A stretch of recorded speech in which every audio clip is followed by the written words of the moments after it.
प्यारे साथियों, आज 11 फरवरी 2026 को हम लोग दिल्ली के जंतर मंतर पर अपनी मांगों को लेकर इकट्ठा हुए हैं और ये अधिकार बाबा साहब अंबेडकर के द्वारा लिखे गए संविधान ने हमें दिया है। और ये अधिकार सिर्फ हमें नहीं दिया, ये अधिकार देश के हर एक उस व्यक्ति को दिया है जो अपने ऊपर हुए अत्याचार, अन्याय, जुल्म, जाति, अपने अधिकारों पे हुए अतिक्रमण पे आंदोलन कर सकता है, विरोध दर्ज करा सकता है, पत्र लिख सकता है, प्रयास कर सकता है कि उसके ऊपर जो महसूस कर रहा है कि ये कानून गलत बना है वो कानून को वापस लिया जाए। मैं अभी लोकसभा में था, बजट पे अपनी बात रख के इसलिए आपके बीच देरी से पहुंचा क्योंकि राष्ट्रपति जी के अभिभाषण पे चर्चा नहीं हो पाई। तो बजट एक महत्वपूर्ण विषय है, बजट पे मैंने अपनी बात रखी और फिर अब मैं आपके बीच में हूं। प्यारे साथियों, मैं अपनी बात को शुरू करते हुए बहुजन समाज में जन्मे सभी संतों, गुरुओं और महान पुरुषों को नमन करता हूं।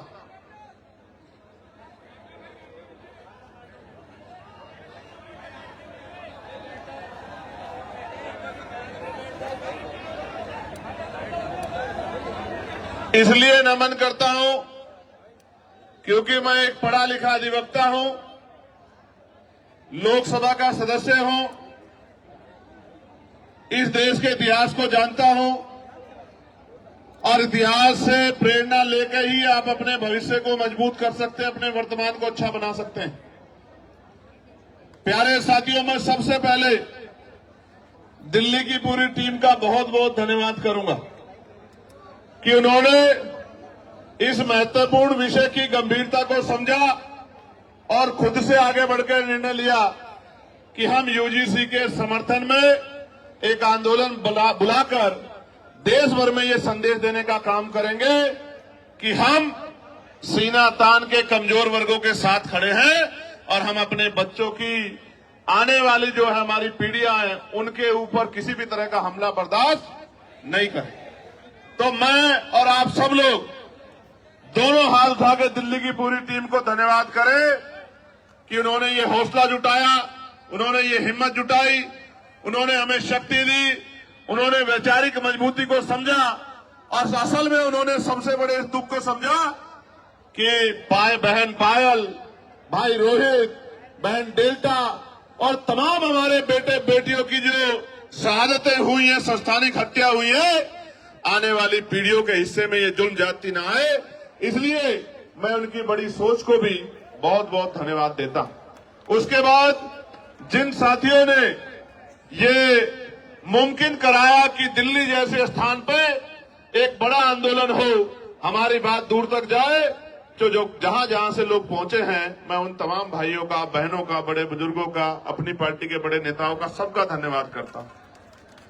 और जिनकी वजह से मैं लोकसभा में पहुंचा हूं, मैं उन भीम आर्मी आजाद समाज पार्टी के साथियों का और नगीना लोकसभा के समझदार लोगों का, नगीना लोकसभा बिजनौर जिले के साथियों का बहुत बहुत धन्यवाद करता हूं। प्यारे साथियों, इस आंदोलन की जरूरत क्यों पड़ी?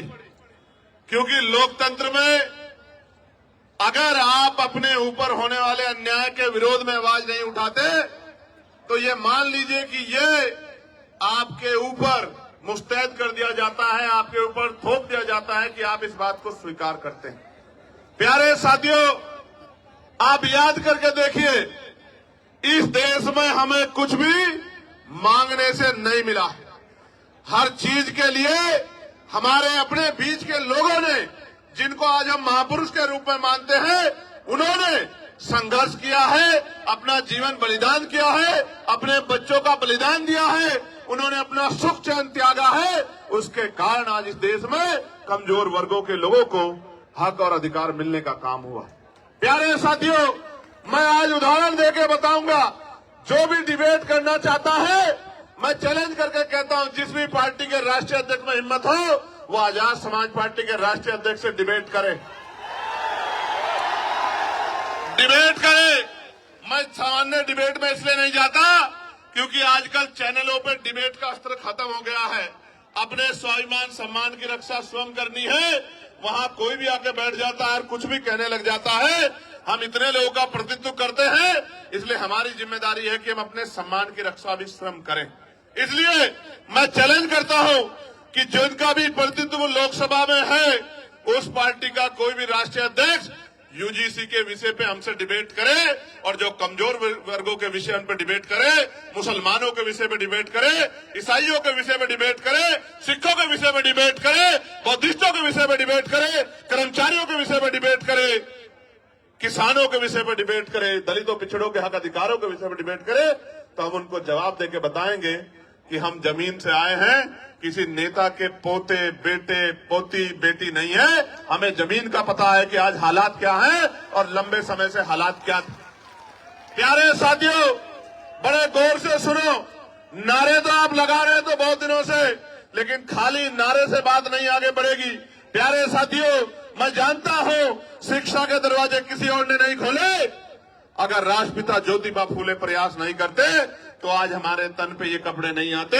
अगर शिक्षा में सबसे बड़ा योगदान किसने दिया है तो राष्ट्रपिता ज्योतिबा फूले ने दिया, मां सावित्रीबाई फूले ने दिया, मां फातिमा शेख ने दिया। प्यारे साथियों, इस देश में जिस आरक्षण को रोज बुरा भला कहा जाता है, हालांकि किसी की हैसियत नहीं है बुरा भला कहने की, क्योंकि जब आप ये कहते हैं, जब आप एक उंगली किसी की तरफ उठाते तो 4 उंगली आपकी तरफ भी जाती है, 3 उंगली एक अंगूठे का रुख भी आपकी तरफ होता है, जो आपको ये बताता है कि एक बार अपने गिरबान में भी झांकिए। जो लोग 10% आर्थिक आधार पर आरक्षण लेते हैं, संविधान के विरोध में जो आया है, वो भी आरक्षण पे सवाल खड़ा कर सकते। किस आधार पे, किस आधार पे?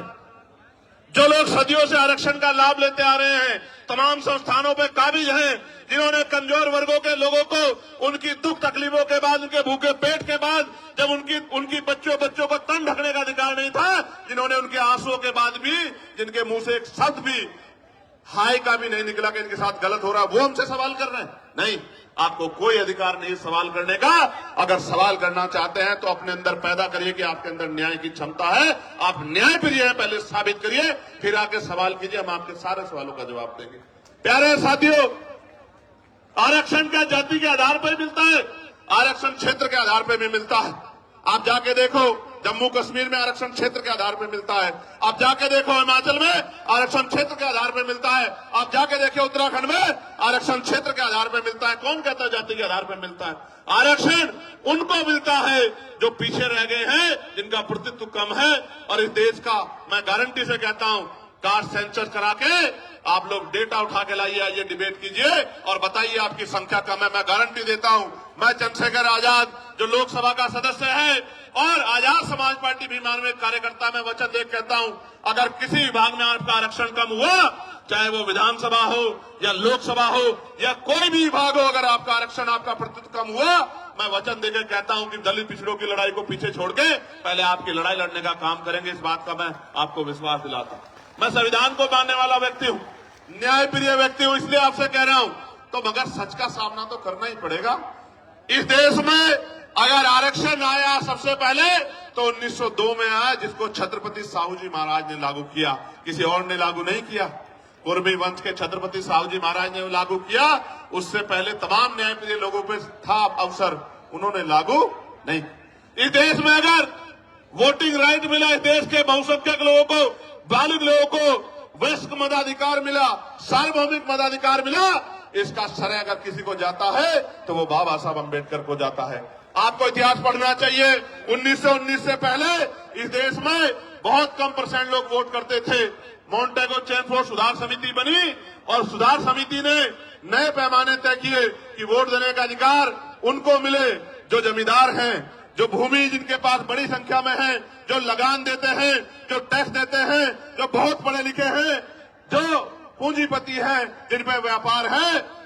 आप इतिहास उठा के देखो, जिन्होंने आंख ही या जिनको अपने अधिकारों का पता ही संविधान के आने के बाद लगा है, उनकी संख्या कितनी रही होगी, आप इस बात को महसूस करके देखें। तो इसलिए मैं कह रहा हूं कि कुछ भी मांगने से नहीं मिला है। भारत ऐसा देश है जहां बाबा साहब अम्बेडकर ने जिस तरह आज हम इकट्ठा हुए बहिष्कृत हितकारिणी महासभा के बैनर तले ज्ञापन दिया, उस ज्ञापन के बाद साइमन कमीशन भारत आया और साइमन कमीशन जब भारत आया उनकी रिपोर्टों के आधार पर गोलमेज कॉन्फ्रेंस हुई और तीनों गोलमेज कॉन्फ्रेंस के बाद बाबा साहब अम्बेडकर ने यह सुनिश्चित करवाया कि कमजोर वर्गों के लोगों को भी वोट का अधिकार मिलना चाहिए।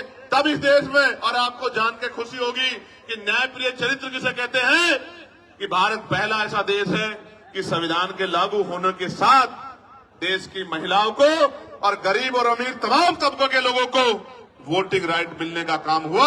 ये काम अमेरिका नहीं कर पाया, ये काम जर्मनी नहीं कर पाया, ये काम यूरोपियन कंट्री नहीं कर पाई, ये काम इंग्लैंड नहीं कर पाया। ये काम अगर किसने किया कि महिलाओं को बराबर का अधिकार मिले तो ये भारतीय संविधान में बाबा साहब अम्बेडकर ने किया। हिंदू कोड बिल पे इस्तीफा दिया जब महिलाओं को उनके अधिकार नहीं दिला पाए, पिछड़ों को उनके अधिकार नहीं दिला पाए। इसलिए हम तो लंबे समय से उपेक्षाओं से लड़ रहे हैं। मैं बात आपको क्यों बता रहा हूं, जब हम चारों तरफ देखते हैं तो मामना रामसु वर्मा दिखाई देते हैं, संत राम बी प्रजापति दिखाई देते हैं, मान्यवर काशी राम साहब दिखाई देते हैं, मान्यवर दीना भाना वाल्मीकि साहब दिखाई देते हैं। जब हम चारों तरफ देखते हैं संत गाडगे जी महाराज दिखाई देते हैं, नारायणा गुरु दिखाई देते हैं। जब हम चारों तरफ देखते हैं बाबू सिंह चौरसिया दिखाई देते हैं, परमानंद लोधी जी दिखाई देते हैं, अवंतिका बाई लोधी जी दिखाई देती है, जलकारी बाई दिखाई देती है, तमाम हमारे महापुरुष और वीरांगनाएं दिखाई देती है। ये सब कौन है? इन्होंने हमारी बस्ती में जन्म नहीं लिया, इन्होंने हमारे जिले में जन्म नहीं लिया, इन्होंने हमारे प्रदेश में जन्म नहीं लिया, मगर हम अपने मां बाप से ज्यादा इनका सम्मान करते हैं और इनके सम्मान पे खून की बूंद बूंद लगा सकते हैं। उसका कारण क्या है आप जानिए। उनका कारण ये है कि इन महापुरुषों ने अपने बच्चों को भी पीछे छोड़ दिया, इन्होंने हमारे लिए अपना पूरा जीवन जिया। इनकी वजह से आज हमें अधिकार मिले। इसका मैं उदाहरण बताता हूं। बाबा साहब अम्बेडकर ने अपने जीवन में 3 लोगों को गुरु माना। धार्मिक गुरु उन्होंने, न्यायिक गुरु के तौर पे उन्होंने महामानव तथागत बुद्ध को अपना गुरु माना। शिक्षा के क्षेत्र में उन्होंने राष्ट्रपिता ज्योतिबा फुले को अपना गुरु माना और अंधविश्वास पाखंडवाद को यानी कि विज्ञानवाद के तर्क के आधार पर बात करने के लिए उन्होंने गुरु कबीर जी को अपना गुरु माना। आप समझो, बाबा साहब ने राष्ट्रपिता ज्योतिबा फुले को गुरु माना, उनके दिखाए रास्ते पे चले, साहू जी महाराज के रास्ते पे चले। इसी वजह से वो सामाजिक न्याय की बात को मजबूती से रख पाए। कहां थे लोग जब इस देश में स्तन टैक्स लिया जाता था? कहां थे लोग इस देश में जब विधवा विवाह रोका गया था? कहां थे जब सती प्रथाएं होती थी?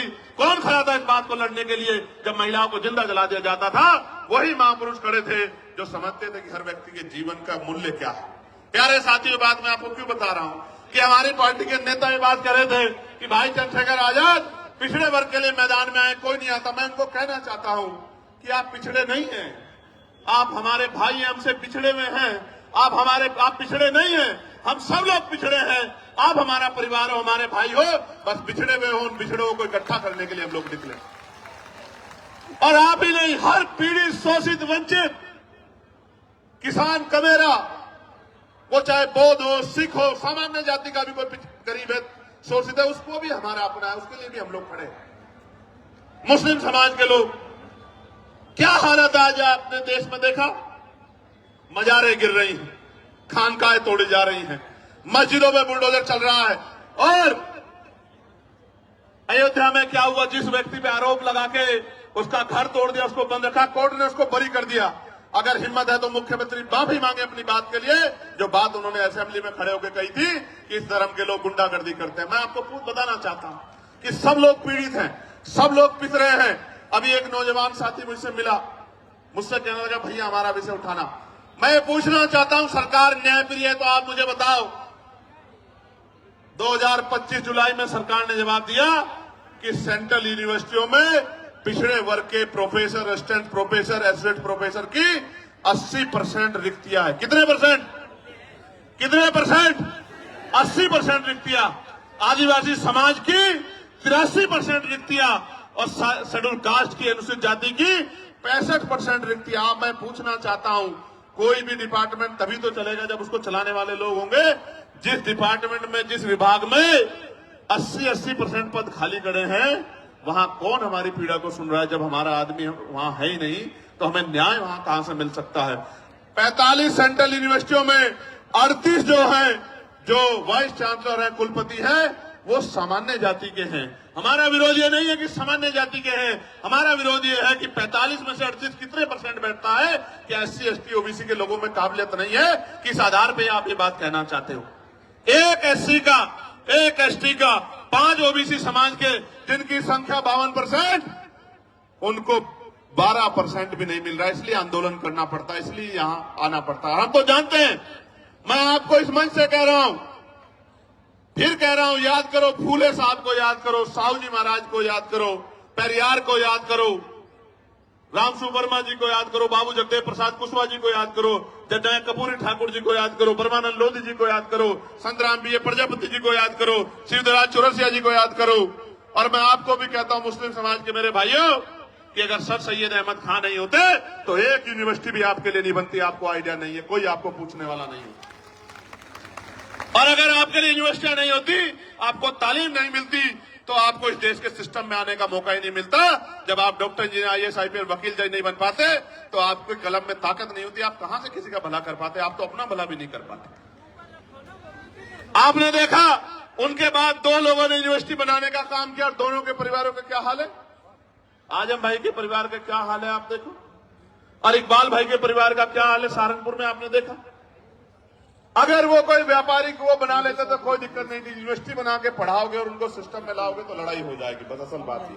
मैं आपको ये बता रहा हूं मेरे प्यारे साथियों, प्रदेश का, देश का कोई डिपार्टमेंट उठा के देख लो, अगर आप बैकलॉग ढूंढोगे तो मैं लिख के देता हूं कि अगर बैकलॉग भरा जाए तो आज ही 5, 7, 10 lakh schedule caste, schedule tribe, backlog, backward के लोगों को नौकरी, सरकारी पक्की नौकरी मिलने का होगा। लेकिन इन सरकारों ने क्या कर रखा है? इन्होंने ठेके संविदा पे अपने लोग रख रखे, कम पैसे में लोग रख रखे। जो लोग रख रखे उनको पूरा पैसा नहीं मिलता, कॉन्ट्रेक्चुअल जॉब दे रखी है, क्योंकि आरक्षण ना देना पड़े SC ST OBC के लोगों को। इसलिए मैं आपको कहना चाहता हूं, ये जो UGC आया, मैं इसका धन्यवाद करूंगा, इस गाइडलाइन का। इसके आने से कई लोगों के चेहरे बेनकाब हुए, जो कहते थे हम सेकुलर हैं, हम न्याय प्रिय हैं।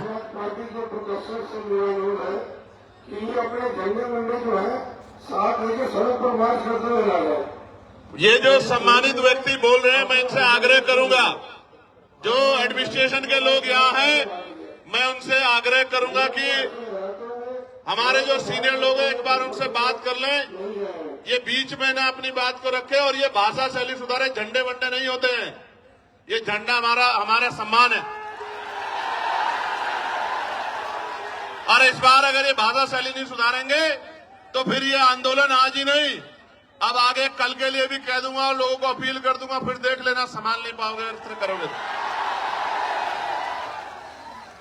प्यारे साथियों, मैं आपको कुछ और कहना चाहता हूं, गौर से सुनो, इन बातों पर ध्यान मत दो। ये तो पुलिस के भाई हैं, एडमिनिस्ट्रेशन के भाई हैं, सरकार के हिसाब से काम करते हैं, हमें इनकी मदद लेनी है, हमारा इनका कोई झगड़ा नहीं। आप गौर से सुनो मेरी बात को। कई लोगों के चेहरे बेनकाब हुए, कई पार्टियों के चेहरे बेनकाब हुए, कई नेताओं के चेहरे बेनकाब हुए, कई सामाजिक संगठनों के चेहरे बेनकाब हुए, और सबसे ज्यादा बेनकाब अगर कोई नारा हुआ है तो वो नारा है जो नारा लग रहा था कि जात पात की करो विदाई, हिंदू हिंदू भाई भाई। वो नारा भी बेनकाब हो गया, वो नारा झूठा था। अगर वो नारा सच्चा होता तो मैं पूछना चाहता हूं कि जब मंडल कमीशन की बात आती है, जब SC ST आयोग की बात आती है, SC ST एक्ट की बात आती है, जब UGC की नई गाइडलाइन की बात आती है, तो आप आंदोलन क्यों करते हो हमारे खिलाफ? क्यों हमारे खिलाफ आंदोलन करते हो? क्यों आप हमारे खिलाफ आंदोलन करके सड़कें जाम करने का काम करते हो? क्यों आप आंदोलन करके, जो कहते थे कि प्रधानमंत्री हिंदू हृदय सम्राट है, उन्हीं प्रधानमंत्री को बताओ कहा गया, नहीं कहा गया, कैसे कैसे शब्दों से नवाजा गया। तो जिस प्रधानमंत्री के राज में आपको EWS मिला, उन्हीं प्रधानमंत्री को जब एक आपको काल्पनिक ऐसा लगा कि भाई हमारे बच्चों के ऊपर जो है जांच बैठ सकती है, उनपे जो है उनपे मुकदमा दर्ज हो सकता है, सिर्फ काल्पनिक, कोई मामला सामने नहीं आया। हम पे तो उदाहरण है, मैं बताऊंगा पूरी बात में, हम पे उदाहरण है, कोई मामला सामने नहीं आया तो आप आंदोलन करने चले आए। क्योंकि जब भी मंडल कमीशन कहां से हिंदुओं के खिलाफ था, मुझे बताओ। अगर मेरे भाइयों को कुछ मिल रहा है और मैं विरोध कर रहा हूं तो मैं कहां से उनका भाई हुआ, आप मुझे बताओ। देखो, बहुत कुछ बेनकाब हुआ। बेनकाब ये हुआ है कि जाति सत्य है, जाति सत्य है। और जाति को ठुकराया नहीं जा सकता। जिसको हिंदू हृदय सम्राट कहते थे, उसी को जाति के आधार पर गाली देने का काम करते। इसका मतलब जब तक वो व्यक्ति आपका काम करेगा तब तक आप उसको पलकों बिठा के रखोगे। जैसे ही वो कोई और इनका रोल भी नहीं यूजीसी में, तो आप उनको गाली देने लग जाओगे। ये है जाति का सत्य। मैं और बताता हूं, हाथ कंगन को आरसी क्या और पढ़े लिखे को फारसी क्या। कल ही एक मामला हुआ एक बैंक में, 2 बेटियां थी। वो एक बेटी कहती है कि मैं ठाकुर और दूसरी बेटी वो ब्राह्मण समाज की है। मैं तो तमाम महिलाओं का सम्मान करता हूं, लेकिन आप देखो कि उन्होंने क्यों नहीं कहा कि मैं हिंदू हूं, और दूसरी बेटी ने क्यों नहीं कहा मैं हिंदू। एक ने कहा मैं ठाकुर, दूसरी ने कहा मैं ब्राह्मण हूं, और दोनों अपने अपने समाज से समर्थन मांग रही हैं, और दोनों के विरोध में एक दूसरे के समाज के लोग गाली बकने का काम कर रहे हैं। इसलिए मैं आपको बता रहा हूं कि वर्ग की बात ही नहीं है, ये बात जातियों तक जाती है जब आपके अधिकारों पे हमला होता है। और सबसे बड़ी बात देखो, जिनके बच्चों को जो बच्चे मर रहे हैं जिनके, क्योंकि 118% की वृद्धि हुई अपराध में। ये मैं नहीं कह रहा हूं, ये सरकार के आंकड़े कह रहे हैं, एजेंसियों के आंकड़े कह रहे हैं। 118% की वृद्धि हुई। और कानून की ये गाइडलाइन कैसे बनी? सुप्रीम कोर्ट ने ऑर्डर किया कि गाइडलाइन बनाओ यूजीसी को। यूजीसी ने गाइडलाइन बनाई, हमने नहीं बनाई। और उस गाइडलाइन में जैसे ही पिछड़े वर्ग के लोगों को जोड़ा, क्योंकि गाइडलाइन तो 2012 में बनी थी, 2012 में बनी थी, लेकिन जैसे ही पिछड़े वर्ग के लोगों को जोड़ा, तत्काल विरोध शुरू हो गया। मैं आपको बताना चाहता हूं कि इस नारे के पीछे अगर कुछ है तो वो पिछड़े वर्ग के लोगों का विरोध है। इस बात को मेरी आप याद रखना। ये सरकारें, इनकी सोच पिछड़ा वर्ग विरोधी है। और हम इस बात को इसलिए लड़ रहे हैं क्योंकि हम जानते हैं कि राष्ट्रपिता ज्योतिबा फुले हमारे लिए लड़ रहे थे, छत्रपति साहू जी महाराज हमारे लिए लड़ रहे थे, ईवी पेरियार रामानायकर स्वामी प्यारेलाल यादव हमारे लिए लड़ रहे थे, महामना राम सुवर्मा चौधरी महाराज सिंह भारती सर छोटूराम चौधरी चरण सिंह हमारे लिए लड़ रहे थे। इसलिए आज हम यहाँ सीना तान के खड़े हैं कि हम अपने भाइयों को अकेला नहीं महसूस होने देंगे, हम उनके साथ। प्यारे साथियों, यूजीसी की बात हुई है, मैं पूछना चाहता हूं, कोई ऐसा प्रोटेस्ट बताओ जो यूजीसी के विरोध में हुआ हो और पुलिस ने उन पर लाठी चलाई हो। कोई एक विरोध आप मुझे बताओ पूरे देश के अंदर, या उनको पकड़ के खींचा हो, या उनके कार्यक्रम में इस तरह से माइक उठा के बीच बीच में कहा हो कि भाई आपके लोग कम है, आपके लोग ज्यादा। कभी हुआ क्या? लेकिन जैसे आप लोग आंदोलन करने आए, कहां बीएचयू में, कहां गोरखपुर यूनिवर्सिटी में, कहां लखनऊ यूनिवर्सिटी में, कहां जेएनयू में, कहां डीयू में, आपको पीट भी रहे हैं और पीट के उठा के बंद भी कर रहे हैं। क्योंकि जो समाज प्रभावी होता है, जिनके पास मीडिया होता है, जिनके अधिकारी होते हैं, जिनकी एजेंसियां होती हैं, जिनके पास वॉइस होती है, उनकी छोटी से छोटी बात भी लाखों मील तक दूर जाती है। और जिनकी आवाज नहीं होती उनको हत्या करके लटका दिया जाता है। तो चारों तरफ सुनसान, चारों तरफ इस तरह का चुप्पी होती है कि जैसे कुछ हुआ ही नहीं। इस देश में क्या नहीं सहा हमने, क्या नहीं सहा इस देश में। हमने लक्ष्मणपुर बातें कांड सुना, जहां हमारी माओ के पेट चीर के और जो बच्चे थे पेट में उनको निकाल के तलवार की नोक पे खड़ा कर दिया। क्या नहीं देखा हमने इस देश में? इस देश के दलितों, पिछड़ों, मुसलमानों, आदिवासियों ने क्या नहीं सहा? कितने दंगे, कितने जुल्म, कितनी लाशें हमारी जो है, क्या क्या क्या बयां करूं मैं, क्या क्या नहीं सहा इस देश में? कितने दंगे, कितनी एनसीआरबी का डेटा क्या कहता है, कितनी बच्चों की इज्जत लुटती है। मैं कहता हूं सार्वजनिक करो, रिकॉर्ड उठा के बताओ कि जिन बच्चों की 1 लाखों की संख्या में इज्जत लुटती है, किस समाज की, किस समाज के? बताओ इस समाज को। क्योंकि ये समाज सोया हुआ है, इनको नहीं पता कि रोज इनकी बच्चियों को, बेटियों को कहीं ना कहीं प्रदेश में, देश में जुल्म जाति का शिकार होना पड़ रहा है। और जब न्याय मांगने जाते हैं तो लाठियों से स्वागत होता है, अपमानित गालियां दी जाती है। इसलिए मैं कह रहा हूं कि ये नारा तार्किक नहीं है, जो नारा लगा के आपको लंबे समय से बेवकूफ बनाया जा रहा है। ये नारा तार्किक होता तो मैं गारंटी देता हूं कि यूजीसी गाइडलाइन के खिलाफ कोई आदमी सड़क पे नहीं आता। वो कहता कि यूजीसी गाइडलाइन, अच्छा डर कौन, डरेगा कौन? कानून कितने हैं देश में? 302 है, 304 है, 308 है, 307 है। कितने कानून है? इतने कानून बने हुए हैं, हर कानून का दुरुपयोग हो सकता है। कोई दुरुपयोग का एक तो मामला आता। 2012 से SC/ST के उसमें गाइडलाइन बनी हुई है, आप पे 10 मामले हैं जो आपके खिलाफ फर्जी दर्ज हो गए हो। कुछ तो होगा आपके पास जिसके आधार पे आप कह रहे हो, लेकिन कोई तथ्य नहीं है। एक ही तथ्य है कि हमें अपराधी मान ले। हम कहां अपराधी मान रहे हैं भाई? हम कौन है अपराधी मांगने वाले? कन्वेंशन रेट कहता है कोर्टों का।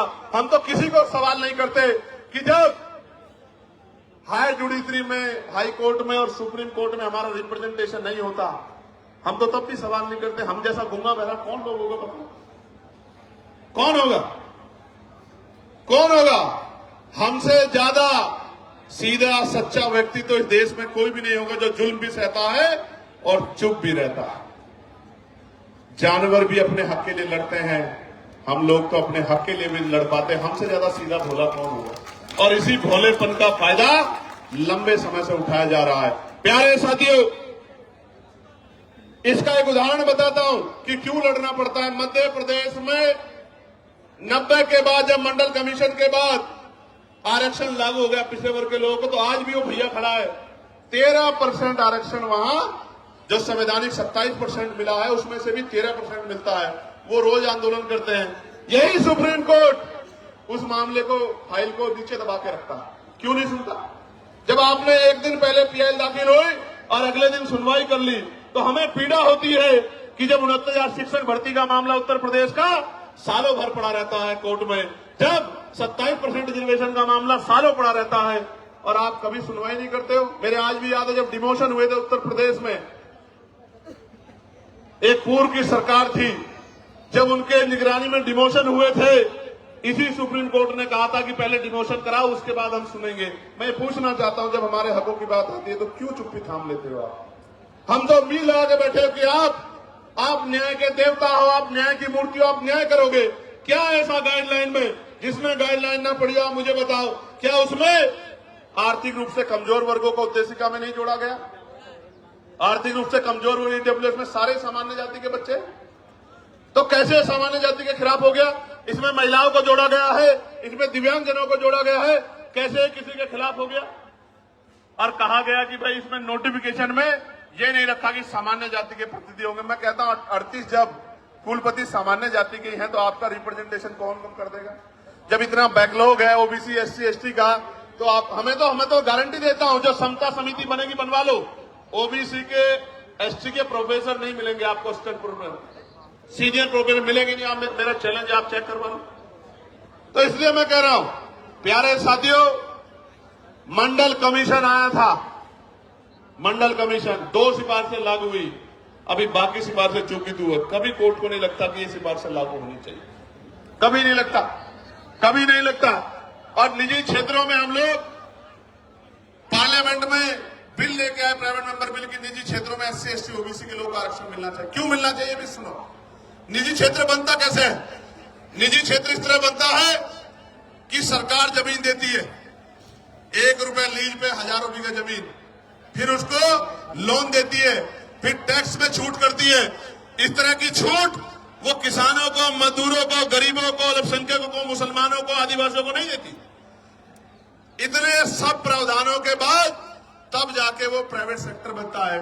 तो जो सारा ही सरकारी पैसे से बना हो, सारा ही सरकारी जमीन पे बना हो, तो उसमें कमजोर वर्गों को हिस्सेदारी क्यों नहीं मिलनी चाहिए? कोई पूछने वाला है क्या? इसलिए हमने कहा कि निजी क्षेत्रों में भी आरक्षण की व्यवस्था होनी चाहिए। और आज इसकी देश की सच्चाई ये है, आपको जानना चाहिए देश की सच्चाई। सच्चाई ये है कि कितने ही जो शहर हैं जिनको कहा जाता है स्मार्ट सिटी, उनमें सफाई कर्मचारी सीवर में उतरते हैं, सीवर में मर जाते हैं। 7,000, 8,000, 9,000, 11,000 पे, 13,000 पे मजबूर है काम करने के लिए। मैं आपको जिम्मेदारी के तौर पे कहना चाहता हूं, जानबूझ के जाति के आधार पे ये काम दिया गया है और जाति के आधार पे इसके वेतन का निर्धारण किया गया है। पक्की नौकरी छीन के ठेकेदारी सुविधा पे नौकरी देके आज भी हमारे लोग गटर में मरते। किसी को दुख क्यों नहीं होता? क्यों नहीं सुप्रीम कोर्ट संज्ञान लेता? एक मुख्यमंत्री असम का ये कहता है कि 5 की जगह 4 रुपए दो, इतना सताओ कि ये प्रदेश छोड़ के भाग जाए। जो वीडियो जारी करता है जिसमें सीने पे गोली मारने का जो है निर्देश दिया गया है, मैं पूछना चाहता हूं सुप्रीम कोर्ट सुमोटो क्यों नहीं लेता है? इस वायलेशन में सुप्रीम कोर्ट चुप क्यों है? हमारे नरसंहार पर सुप्रीम कोर्ट चुप क्यों है? इसलिए तकलीफ होती है कि जिस न्याय के मंदिर से हमें उम्मीद है वो न्याय का मंदिर हमारी तरफ नहीं देख रहा। इसलिए प्रोटेस्ट करना पड़ता है कि उस न्याय के मंदिर तक हमारी भी तकलीफ जाए, हमारी भी पीड़ा जाए। हम भी इस देश के लोग हैं, हम भी देश में टैक्स देते हैं, हम भी देश को सींचते हैं, हम ही देश की बिल्डिंगें बनाते हैं, हम बड़े बड़े शहरों की बिल्डिंगें बनाते हैं, उसमें हमारा पसीना लगता है। न्यूनतम वेतन मजदूरी पे और मजदूरी मांगने पे हत्या भी होती है। हम ही देश की बिल्डिंगें बनाते हैं, हमारे पसीने खून से बिल्डिंगें बनती हैं। हमारी माएं, हमारी बहनें, हमारे बच्चे पेट पे जो है हमारी माएं बच्चे बांध के इस बिल्डिंगों में ईंटें चढ़ा चढ़ा के मशीनरी तो आ जाइए, इस देश को मजबूत करने का काम करते हुए बड़ी बड़ी बिल्डिंगें बनाती है। इन बिल्डिंगों में हम पे रहने के लिए स्थान नहीं होता है। ये सब हमारे सामने। सरकार कहती है हम प्रधानमंत्री आवास योजना चला रहे हैं, लेकिन आप देखो हल्द्वानी में कैसे बसे बसाए लोगों को उजाड़ने का काम किया जा रहा है। इसलिए दर्द होता है कि चारों तरफ हमें कोई सुनने वाला नहीं। प्यारे साथियों, मैं कर्मचारियों की पीड़ा को समझता हूं। ठेकेदारी सुविधा पे जिस तरह उनको लूटा जा रहा है, मैं इस बात को समझता हूं। मैंने कहा कि जो भूमिहीन कमजोर हैं, जिनको पट्टे दिए गए थे दलित पिछड़े वर्ग के लोगों को, वो सारे पट्टे छीनने का काम सरकारें कर रही है, गुंडागर्दी कर रही है, भूमाफिया कर रहे हैं। लेकिन सुप्रीम कोर्ट संज्ञान नहीं लेता और अगर फाइल जाएगी, और मैं दूसरों की नहीं कहता, मैं अपने मामलों को जो अन्याय मेरे साथ हुआ इनको लेकर सुप्रीम कोर्ट जाऊंगा। आप देखना कितने कितने दिन बाद फाइलों का मौका मिलेगा, आप निर्धारण करना। मैं कहना कहा ना, प्रत्यक्ष और प्रमाण की जरूरत नहीं है। मैं भी जाऊंगा सुप्रीम कोर्ट बहुत जल्दी, अगले 10 दिन के अंदर। मैं देखूंगा कि हम कमजोरों की पीड़ा को भी इस तरह सुना जाता है क्या, जब सरकार हम पे जुल्म करती है, जब सरकारें हम पे अन्याय करती है, निर्दोष होते हैं हमें जेल भेजने का काम करती है, हम पे रासुकाएं लगाती है, हमारे बच्चों को पीटने का काम करती है, हमारी हड्डियां तोड़ने का काम करती है, हमें करंट लगाने का काम करती है, तो ये सुप्रीम कोर्ट हमारी पीड़ा को भी सुनता नहीं सुनता। मैं जाऊंगा।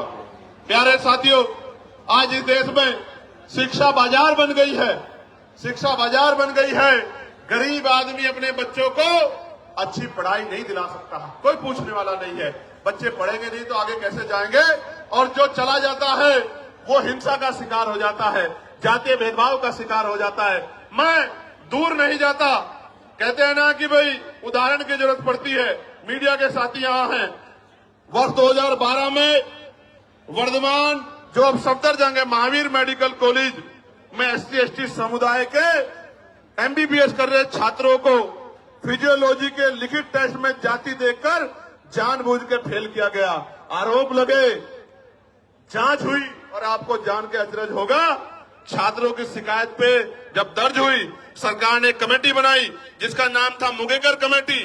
मुंगेकर कमेटी की जांच में पता लगा कि SC/ST के बच्चे के पेपर पे अंकित जाति देख के चुन चुन के फेल किया गया। तो हमारे मन में सवाल क्यों ना पैदा हो कि हमारे साथ कास्ट बेस्ड डिस्क्रिमिनेशन होता है। और ऐसा ही नहीं, कमेटी की रिपोर्ट पे कोर्ट ने उन छात्रों को मात्र पास ही नहीं किया, दोषियों के खिलाफ 10-10 लाख रुपए का मुआवजा देने के लिए आदेश दिए और दोषियों पे कार्रवाई की। मैं इसलिए आपसे कह रहा हूं कि होता है डिस्क्रिमिनेशन, कास्ट बेस्ड डिस्क्रिमिनेशन होता है, इसीलिए तो हम कह रहे हैं। और हमने थोड़ा ही गाइडलाइन बनाई, हमारी पीड़ा को आपने कहा सुना, सुप्रीम कोर्ट के आदेश को आपने सुन के गाइडलाइन बनाई। मैं धन्यवाद करूंगा कि उन गाइडलाइनों को हमारे पढ़े लिखे लोगों ने पढ़ा। भाई देखो, दो तरह का समाज है अभी। एक वो जो हाशिए पे गांव में रहता है, लेकिन वो मेहनत मजदूरी करके उनके पिताजी भी अपने बच्चे को यूनिवर्सिटी भेजने का काम कर रहे हैं। यूनिवर्सिटी क्यों भेज रहे हैं? कि मेरी गरीबी, बेबसी, लाचारी, परेशानी, बीमारी, तकलीफों को ये मेरा बेटा पढ़ लिख के doctor, engineer, IAS, IPS professor बन के 2 रुपए कमा के सम्मान का जीवन खुद भी जिएगा, मेरी तकलीफों को भी दूर करेगा, मेरे दरिद्र को भी काटेगा। वो बच्चा पढ़ने आता है लेकिन वो उत्पीड़न का शिकार हो जाता है। और ये मैं नहीं कह रहा हूं, ये एजेंसियों की रिपोर्ट कह रही है, इसलिए इस आधार पर गाइडलाइन बनी है। प्यारे साथियों, बातें तो बहुत है कहने को, लेकिन मैं ये कह रहा हूं, ये सच है कि जहां आपकी आवाज नहीं होगी वहां सुनवाई नहीं होगी। इसलिए आपको अपनी आवाज को मजबूत करना पड़ेगा। आज इस आंदोलन का पहला चरण है, आज यहां है, कल राष्ट्रीय अध्यक्ष भीम आर्मी के नेतृत्व में भोपाल में होगा। 9 तारीख को राजस्थान में हुआ था। हम लोग इतनी चैन से नहीं बैठने वाले हैं। हमें जब मुझसे कोई पूछता है कि चंद्रशेखर भाई कैसे आए जीत के, तो मैं कहता हूं मैं नहीं आया, मेरे लोगों ने मुझे चुन के भेजा है, क्योंकि आज उनकी आवाज को उठाने वाला कोई भी नहीं है। आज उनके दर्द पे, उनकी दर्द पीड़ा पे बोलने वाला कोई नहीं है। मेरी क्या औकात थी कि मैं आ जाता लोकसभा में? मेरे लोगों ने वोट और नोट देके मुझे चुन के भेजा है। मेरी जिम्मेदारी बैठती है कि अगर उनकी तरफ आंच है, उनकी तरफ उंगली उठे तो मैं भी बोलूं और अपने साथ के जागरूक लोगों को भी बोलने के लिए तैयार करूं। इसलिए आज ये आंदोलन हो रहा है। प्यारे साथियों, इस देश में संविधान है, आर्टिकल 25-26 है, धार्मिक आजादी है। मैंने आज ही पार्लियामेंट में पूछा कि आप ये बताओ, तमाम त्योहारों पे आप व्यवस्था करते हो, लेकिन भगवान बुद्ध की जयंती पे, संत कबीर जी की जयंती पे, गुरु रविदास जी की जयंती पे, पेरियार जी की जयंती पे, फूले जी की जयंती पे, साहू जी की जयंती पे, तमाम जो हमारे महापुरुष हुए हैं, मुस्लिम समाज में भी हुए, सिख समाज में भी हुए, जैन समाज में भी हुए, बौद्ध समाज में भी हुए, उनकी जयंतियों के अवसर पे, उनके धार्मिक आयोजनों पे आप बजट क्यों नहीं देते हो? बताओ। आप ईद पे क्या बजट खर्च करते हो? आप मुहर्रम पे क्या बजट खर्च करते हो? आप शब बारात पे क्या बजट खर्च करते हो? क्या इस देश के धन पे कुछ ही लोगों का अधिकार है कि ये देश, ये सरकार सबका साथ सबके विकास के झूठे के नारे के साथ क्यों खड़ी है? ये कहे कि धन तुम्हारा और अधिकार हमारा, धन तुम्हारा अधिकार हमारा, हम अपने लोगों को देंगे, ये सच बताने का काम करें। हम जानते हैं सच क्या है। प्यारे साथियों, मैं लगातार उन विषयों को पार्लियामेंट में उठाने का काम करता हूं। हमारी संख्या कम है, इसलिए मुझे समय कम मिलता है, लेकिन ये संख्या कम हमेशा नहीं रहेगी। ये संख्या हमेशा कम नहीं रहेगी। हमें लड़ाई लड़नी पड़ेगी, और अगर हम चुप रहे ज्यादा दिन तक, वो दिन दूर नहीं है कि हमारी आने वाली पीढ़ियां इस देश में पुनः गुलाम हो जाएंगी।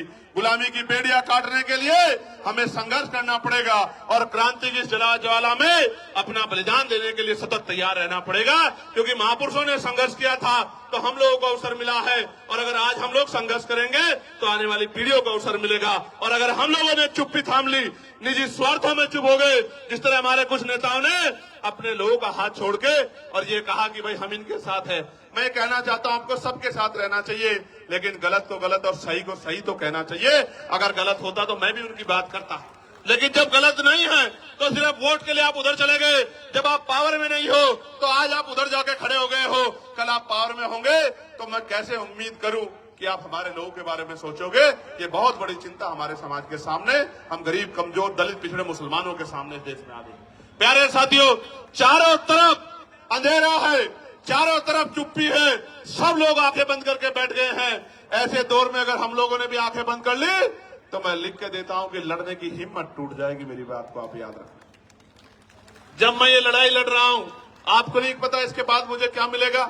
मीडिया में जो उस तरह की सोच के लोग हैं, वो मेरे खिलाफ राजनीतिक प्रोपगंडा चलाएंगे, झूठे प्रोपगंडा चलाएंगे। वो जो अधिकारी उस सोच के हैं, वो मुझे, मेरी पार्टी कार्यकर्ताओं को तोड़ने की कोशिश करेंगे, झूठे मुकदमे लगाएंगे। लेकिन मैं आपको बताना चाहता हूं, जीवन एक बार मिला है, जीवन बार बार नहीं मिलता। मौत कल की आती आज आ जाए, हम अपने लोगों के हितों से किसी भी कीमत पे समझौता नहीं करेंगे। और अगर हम जैसे लोग चुप हो गए, हम जैसे लोग बैठ गए, तो मैं लिख के देता हूं कि फिर कोई हिम्मत नहीं कर पाएगा कि वो लड़ाई को लड़ ले। प्यारे साथियों, लड़ाई बड़ी महत्वपूर्ण है। आज आपने इतनी बड़ी संख्या में जुट के ये संदेश सरकार को दे दिया कि आप लोग कमर कसे हुए बैठे हो, मेरे एक आदेश का इंतजार कर रहे हो। मैं आपको विश्वास दिला के बताता हूं, चंद्रशेखर आजाद के लिए, आजाद समाज पार्टी के एक सिपाही के लिए, हमारे नेताओं के लिए, कार्यकर्ताओं के लिए समाज हित पहले है, व्यक्तिगत हित बाद में है। हम मिट तो सकते हैं, लेकिन समाज के हितों से समझौता करके झुक नहीं सकते। मेरी बात को आप याद रखें। मैं अकेला व्यक्ति था, भंते जी यहां बैठे हैं, मैं अकेला व्यक्ति था जिसने बीटी एक्ट के खिलाफ आवाज उठाई कि बीटी एक्ट 1949 खत्म किया जाए, क्योंकि उसमें बौद्ध समाज के लोगों के साथ अन्याय हो रहा। प्यारे साथियों, ये बातें मैं आपको इसलिए बता रहा हूं कि आपको जागरूक होना पड़ेगा। यहां तो बहुत सारे ऐसे लोग हैं जो बिल्कुल अपने से दिखाई देते हैं, ऐसा ही पढ़ना पहनते हैं, लेकिन अपने नहीं हैं। आज तो हर पार्टी आपको लुभाने के लिए अपने नेताओं को, फरीदाबाद के लोग सुनो, पलवल के लोग सुनो मेरी बात को, हर पार्टी ऐसे पटके पहना के अपने लोगों को घुमाने लगी है, लेकिन ऐसा पटका पहनने वाला सच्चा नहीं हो सकता। बाबा साहब अम्बेडकर को और बहुजन महापुरुषों की विचारधारा पे चलने वाला व्यक्ति सच्चा हो सकता है। नीला पटका तो बाजार की हर दुकान पर मिल जाएगा, कोई भी पहन घूम जाएगा। कोई पार्टी बताओ, आप औरों को छोड़ो, भारतीय जनता पार्टी को देखो, जिन आरएसएस के लोगों ने जीते जी बाबा साहब की शव यात्रा निकाली, वही आरएसएस के, बीजेपी के लोग सबसे बड़ा फोटो बाबा साहब का लगाते हैं नहीं लगाते हैं? तो अगर बाबा साहब की फोटो लगाने वाला सच्चा है नीला पटका पहनने वाला, मात्र नीला पटका पहनने वाला सच्चा, तो हर वो व्यक्ति सच्चा है जो वोट के लिए आपको जय भीम कर रहा है या नमस्कार कर रहा है। मैं आपको कहना चाहता हूं मेरे लोगों, ये वोट का अधिकार नहीं होता, ये वोट का अधिकार नहीं होता तो ये अमीर लोग आपकी बस्तियों में नहीं आते मेरे लोगों। ये वोट का अधिकार नहीं होता तो ये अमीर लोग आपकी गलियों में नहीं आते, आपके घरों में नहीं जाते। और आप देखो किस तरह की व्यवस्था है कि आज भी अगर भेदभाव नहीं है तो बहुत सारे नेता जाके कमजोर वर्गों के घरों में खाना खाने का नाटक क्यों करते हैं भाई? खाना खाने का नाटक क्यों करते हैं? इसलिए करते हैं कि वो एहसास कराना चाहते हैं कि हम बदल रहे हैं। आप बदलते तो हमारे खिलाफ विरोध क्यों करते? क्यों विरोध करते हमारे खिलाफ? हमारे बच्चों की जान जा रही है, आप पे एक मामला नहीं है। मैं चैलेंज करता हूं, अगर झूठे मुकदमे दर्ज करने की बात आप कर रहे हैं तो 12 से गाइडलाइन बनी है, 26 हो गया है। आप 100 मामले उठा के लेके आओ, हम लोग चर्चा करेंगे, आपकी बात को सुनेंगे। लेकिन मैं मानता कि अगर आपने यूनिवर्सिटी में बैठे अध्यापकों ने, प्रोफेसरों ने, यूनिवर्सिटी में पढ़ने वाले उन बच्चों ने जो आज डर रहे हैं, अगर आगे बढ़ के उन्होंने कहा होता कि डिस्क्रिमिनेशन हो रहा है, कानून बनाओ, तो मैं स्वागत करता कि आपका चरित्र न्याय कीजिए है। प्यारे साथियों, मैंने पहले भी कहा, वही डरेगा जो अपराध करेगा। जो अपराध नहीं करेगा वो क्यों डरेगा?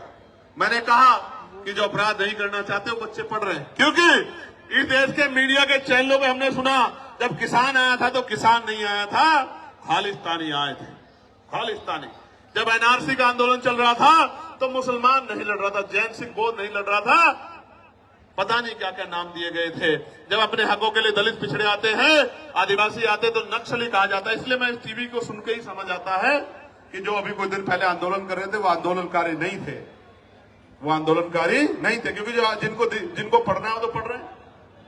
मैंने तो अपने बच्चों से कहा कि आप मत जाओ कहीं भी, आजाद समाज पार्टी है, भीम आर्मी है, हमारा लीगल सेल है, आर्य जी है, रजनीश जी है, हम लोग लड़ेंगे ना भाई। जिनको हम लोग वोट देते हैं उनकी क्या जिम्मेदारी है कि वोट लेके हमसे मुंह फेर लें?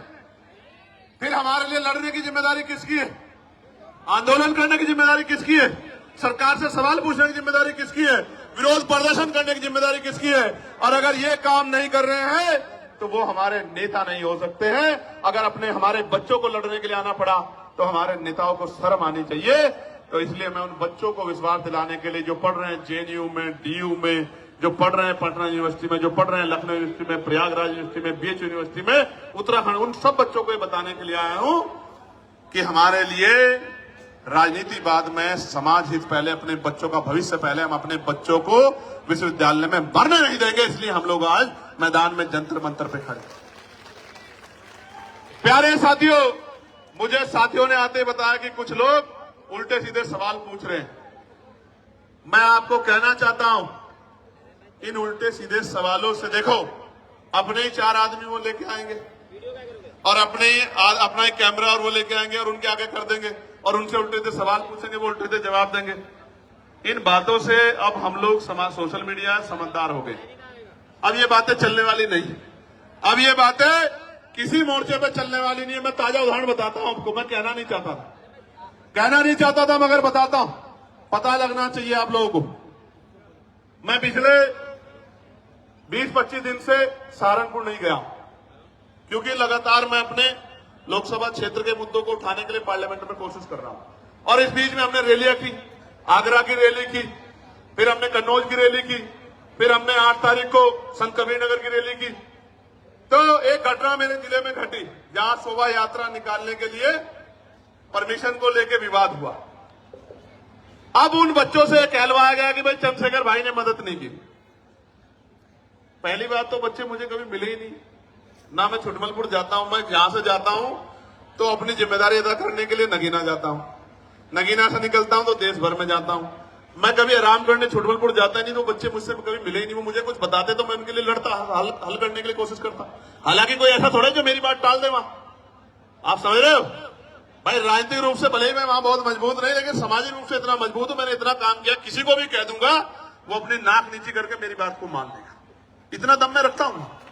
लेकिन काम की बात जानो, वो बच्चे मेरे पास आए नहीं, मैं घर गया नहीं, लेकिन चलाया गया कि देखो चंद्रशेखर भाई ने मदद नहीं की। भाई आप मुझे बताओ, मेरे पास कोई मामला नहीं आएगा, मैं कैसे मदद कर दूंगा? आप बताओ। लेकिन चला गया कि भाई चंद्रशेखर मदद नहीं कर रहे हैं, चंद्रशेखर तो भाई मुस्लिम भाइयों का मामला इसलिए मदद नहीं कर रहे हैं। मैं पूछना चाहता हूं, ये मुस्लिम कोई अलग थोड़े, ये भी तो हमारे ही हैं। इनको मैं अगर किसी बात को अपने 20 नेताओं को भेज देता तो सब लोग फूल करके स्वागत कर देगा, लेकिन मुझे पता ही लगा तो मैं क्या कर दूंगा। जब पता लगा तो मैंने खबर की तो उन्होंने नहीं कहा कि हम निकलवा देंगे भाई साहब, लेकिन आपको पता है क्या हुआ? पुलिस ने कह दिया कि हम परमिशन नहीं देंगे। मैंने डीआईजी से बात की, मैंने कमिश्नर से बात की, मैंने एसएसपी से बात की, मैंने डीएम से बात की कि निकलवाओ उनकी शोभा यात्रा, क्यों रोक रहे हो? तो बोले साहब हम नहीं देंगे परमिशन। तो ये देखो, सरकार झगड़ा कराना चाहती है हमारे लोगों को, आपको समझना पड़ेगा।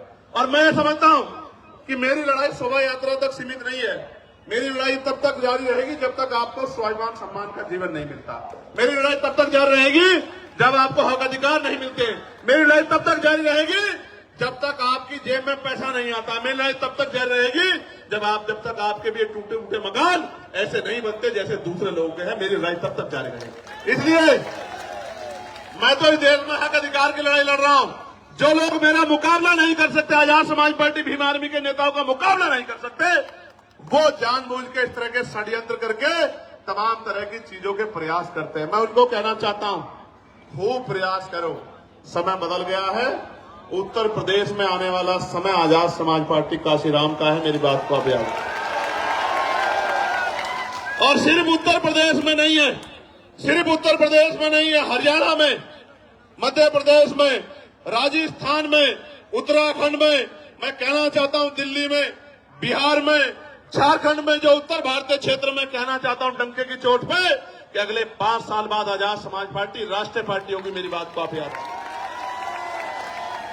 क्योंकि हर व्यक्ति के पास समस्या है, आजाद समाज पार्टी पे समाधान है।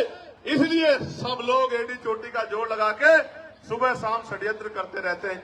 इतना काम ही अपनी पार्टी के लिए करे तो इनकी पार्टी का भी 1-2 एमएलए जीत जाएगा। अगर ये इतना काम करे, अपना काम नहीं करते, बस यही काम करते हैं, कभी हमारे नेताओं को पकड़वाते हैं, कभी अखबार में ऐसी खबरें छपवाते हैं। इनसे थोड़े डरने वाले हम लोग, इन साजिशों से हम लोग निर्दय नीति डरने वाले नहीं।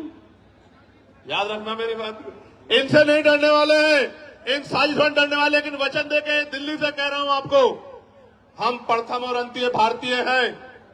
भारत की अस्मिता पे कोई आंच आएगी, भारत की सेना के सम्मान पे कोई आंच आएगी, जो हमारा गौरव है, हमारे अर्धसैनिक बलों पे, हमारे पुलिस के भाइयों पे कोई आंच आएगी, अगर हम में खून की कमी भी हो जाएगी तो हम अपने खून का कतरा कतरा देके इस देश के गौरव की रक्षा करेंगे। मैं आपको वचन देके कह रहा हूं।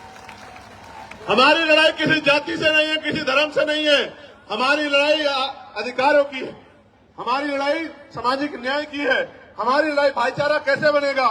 एक आदमी ताला लगा के बैठ गया, गरीबों को कुछ देना नहीं चाहता, ये लोधी जी खड़े हैं बुलंदशहर वाले, एक आदमी ताला लगा के बैठ गया, हापुड़ वाले भी, और वो देना नहीं चाहता, और हम लोग दरवाजा खटखटा रहे हैं कि हमारा हिस्सा में दे दो। कैसे जो है भाईचारा बन जाएगा? जब तक इस देश में धन धरती राजपाट नहीं बटेगा तब तक बात आगे नहीं बढ़ेगी। और मैं आपको कहना चाहता हूं, समय आ गया है, नौजवानों ने लड़ाई ली है। कहते हैं ना, संघर्षों के साए में घनघोर जवानी पलती है, और इतिहास उधर झुक जाता है जिस ओर जवानी चलती है। जिस दिन से मुजफ्फरनगर की रैली हुई, आगरा की रैली हुई, हरदोई की रैली हुई, कन्नौज का ऐतिहासिक जो है महारेला हुआ, संत कबीर नगर की रैली हुई, 25 तारीख को जौनपुर में ऐलान होगा। उसके बाद जौनपुर में, और देखना, चैलेंज करके कह रहा हूं, गौर से सुनो, जौनपुर में ऐतिहासिक रेला होगा। जौनपुर के बाद 15 तारीख को बाराबंकी में ऐतिहासिक रेला होगा। उसके बाद 29 तारीख को मार्च में लखीमपुर खीरी में महारेला होगा। मेरी बात को आप यार डंके की चोट पे कह रहा हूं।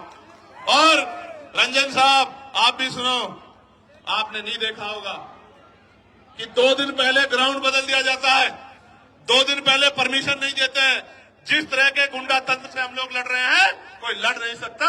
हमारी बड़ी बड़ी रैलियां होती है और मीडिया में 1 मिनट नहीं होती कि वो आजाद समाज पार्टी की एक न्यूज दिखा दे। लेकिन हम नाराज नहीं हैं, हम ये मानते हैं कि अभी हमारी शक्ति कम है, हम इसको बढ़ाएंगे। हम मजबूर करेंगे कि हर एक व्यक्ति की नजर हमारी तरफ जाए, हर एक व्यक्ति की नजर हमारी तरफ जाए, वो हमारे दर्द को महसूस करे, वो हमारे विषयों पर चर्चा करे। वरना एक ही समाज के लोग टीवी के पूरे पैनल में बैठ जाएंगे और एंकर भी उसी समाज से होगा। कैसे दलितों, पिछड़ों के, मुसलमानों के हालातों में चर्चा कर लोगे मेरे भाई? आप ही सोचो क्या हालात। प्यारे साथियों, गरीब का दर्द गरीब समझता है और मजलूम का दर्द मजलूम समझता है। कोई शोषक शोषितों का दर्द नहीं समझ सकता है। प्यारे साथियों, मैं आज इस मंच से नगीना के लोगों से माफी चाहता हूं, क्योंकि नगीना के लोगों की इच्छाएं बहुत हैं, लेकिन मैं मजबूर हूं कि नगीना से उत्तर प्रदेश फतेह नहीं हो सकता है। इसलिए मैं 1 साल का समय नगीना के लोगों से चाहता हूं। जब 27 का चुनाव खत्म हो जाएगा, मैं वचन दे कहता हूं, मैं नगीना को 1 मिनट के लिए नहीं छोड़ूंगा, आपके साथ रहूंगा 24 घंटे। लेकिन अभी आप अपने दिल पे हाथ रख के बोलो और बताओ, क्या नगीना के, मात्र नगीना को मेरी जरूरत है या पूरे उत्तर प्रदेश में जाके जन जागरण की जरूरत है? आप बताओ। देखो, मेरे पास अभी 5 करोड़ की निधि है और वो ट्रांसपेरेंट है। मैं चैलेंज कर कहता हूं, अगर मेरी साख पे कोई सवाल खड़ा कर देगा तो जो वो सजा देगा उसको मान लूंगा। वो सबके सामने है। मैं कोशिश करता हूं कि किसी का काम जो जरूरी है वो ना रुके। मैं फिर कह रहा हूं, ये 5 करोड़ में सीमित हूं मैं। जिस दिन राजकाज बनेगा, सिर्फ नगीना नहीं, जिस चीज पे आप हाथ रख दोगे कि भाई ये काम होना चाहिए, मैं गारंटी देता हूं वो काम करके दिखाएंगे। आप मेरी बात। इसलिए प्यारे साथियों, 1 साल का समय दे दो। 1 साल, इतने साल जुल्म सहाया, आपको बिल्कुल अलग रखा।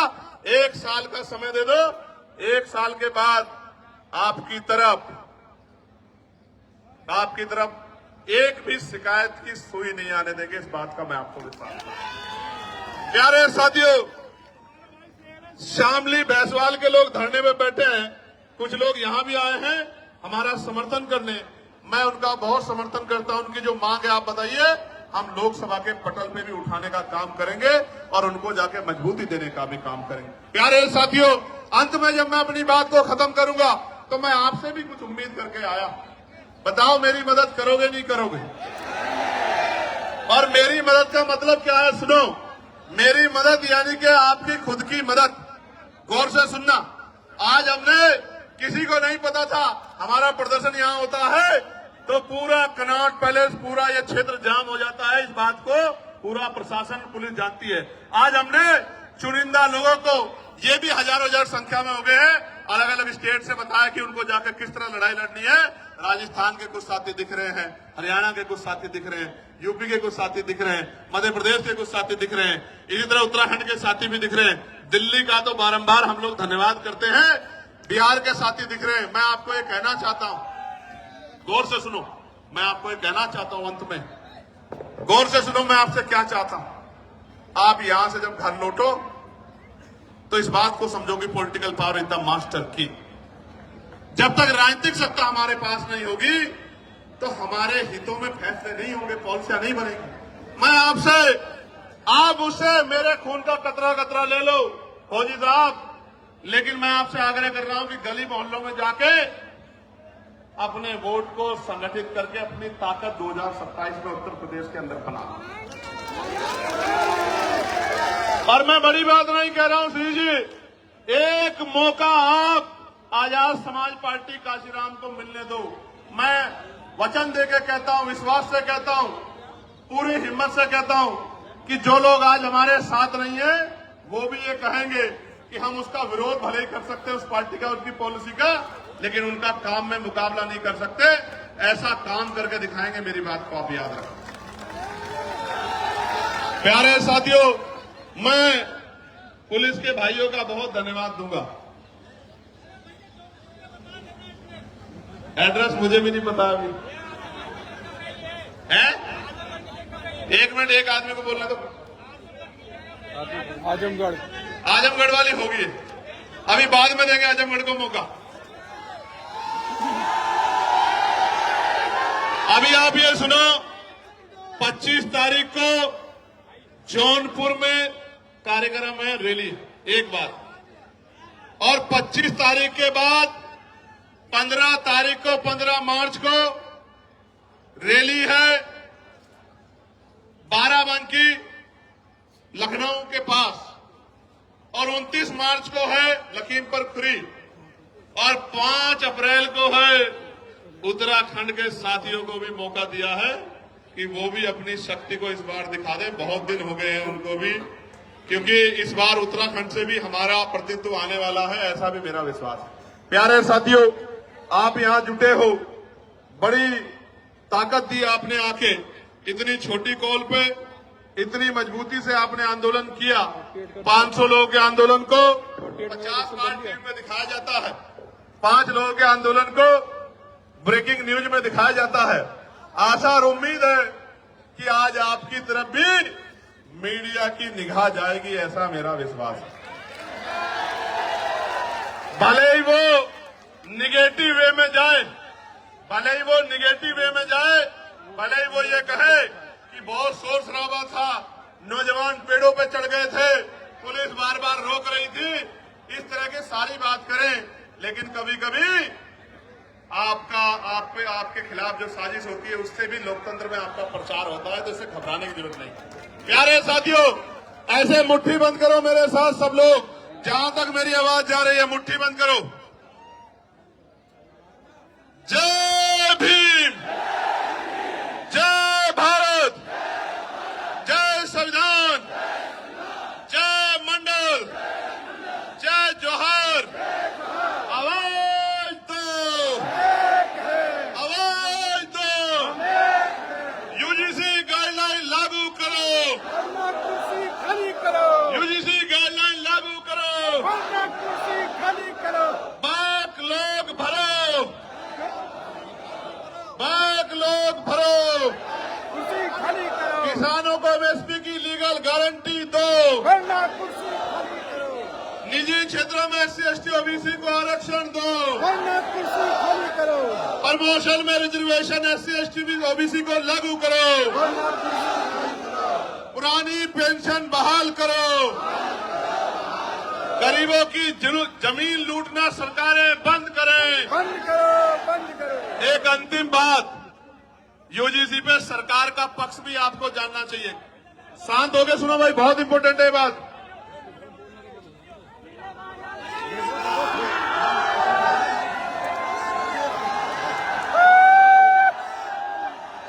एक मिनट सुनो, अभी चर्चा करेंगे, खत्म कर रहे हैं, सुनो इंपॉर्टेंट बात सुनो भाई, सुनो आगे जो है, आगे सुनो जो खड़े। देखो, जब ये यूजीसी गाइडलाइन के खिलाफ कोर्ट में गए लोग, तो सरकार की जिम्मेदारी थी कि वो पैरवी करती। आप क्योंकि सुप्रीम कोर्ट की जो कार्रवाई है वो भी अब ऑनलाइन है, तो सॉलिसिटर जनरल जो है हमारे, उन्होंने एक शब्द नहीं कहा कि भाई ये होना चाहिए, इसमें कोई कमी नहीं है।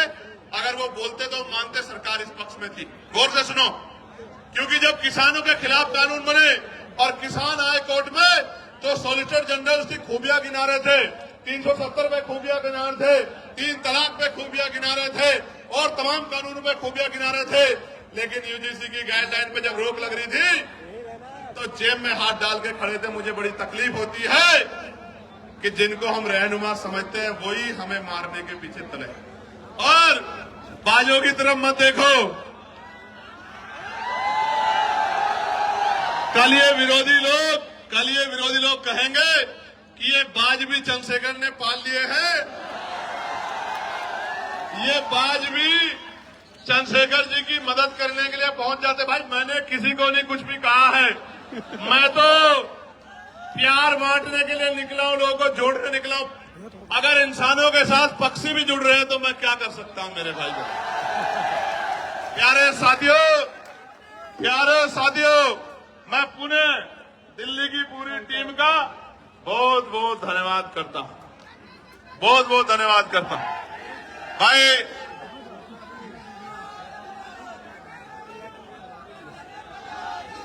एक मिनट शांत हो जाओ, सुनो भाई सुनो, जो लोग मेहनत करते हैं उनका सम्मान होना चाहिए। मैं धन्यवाद दूंगा भाई बालक राम बोध जी का, महेश पहवाल जी का, भाई हिमांशु जी का और सीपी सिंह जी का और आर्य जी का, अनिल सागर जी का, हमारे एडवोकेट सुमन साहब का, और जो बाकी लोग हैं वो और मैं एक